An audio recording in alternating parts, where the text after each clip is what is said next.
Com la majoria d'històries que valen la pena, aquesta comença amb un noi que coneix una noia. El protagonista d'aquesta història és un vigilant de seguretat d'un museu enamorat d'un estudiant d'art que està preparant la tesi doctoral. Ell és tímid i té una baixa autoestima.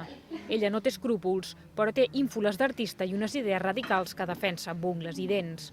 Per tal de no perdre-la, ell anirà a poc canviant des del seu aspecte físic fins a la seva personalitat, un canvi que no agradarà gens als seus amics.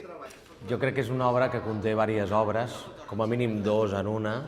Una de les obres té a veure amb l'art i amb els límits de l'art, no? Que és una qüestió bastant tierras movedizas, no? Bastant espinosa, bastant complicada, fins a on es pot arribar en nom d'una causa com l'artística. No? El personatge d'ella és una mica una fonamentalista de l'art. Hi ha alguna de pur i de molt honest en això també, perquè ella ja està realment compromesa, o almenys així ho entenem nosaltres, amb l'art. D'una banda hi ha aquesta obra i de l'altra hi ha una obra sobre, novament, una nova obra sobre relacions humanes, relacions de parella, l'amor, el desig, la traïció, etc. Que és una declaració de principis, i els principis, i això és normal que tenen, són subjectius com l'art. Com en tot l'univers teatral de l'Abut, aquesta obra torna a ser un camp de batalla on homes i dones es massacren sense pietat, convertint-se en una guerra de sexes on la humiliació, la burla, l'engany i el domini psicològic estan a l'ordre del dia. És un autor que es diverteix molt, em sembla, utilitzant aquesta eina dramatúrgica de la crueltat. És bastant...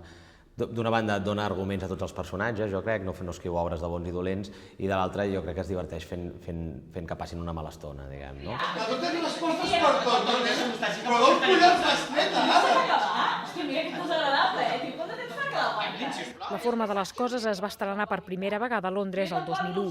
El mateix equip la va interpretar al cine el 2003, sota la direcció del mateix Labut, tot i que aquí va arribar amb el títol de Por amor al arte. Manrique en va veure l'adaptació cinematogràfica i va tenir clar que volia portar-la al teatre. Ara, en la que és la seva segona incursió en la direcció, porta en escena aquesta obra, que comença com una comèdia agredolça i acaba degenerant en una història molt cruel i seriosa sobre la vanitat humana. La forma de les coses parla de què estem disposats a fer per amor i fins on arribaríem per conservar-lo. Això sí, comencem rient, però acabem amb el somriure congelat. Que no, tia, però tu què cony et penses que ets? Si ens hem vist dues vegades i em comences a dir si em vull fer graciós o no em vull fer graciós. Que és increïble, me cago en la puta! Adam, tio, ja em pots anar remengant amb aquesta, collons!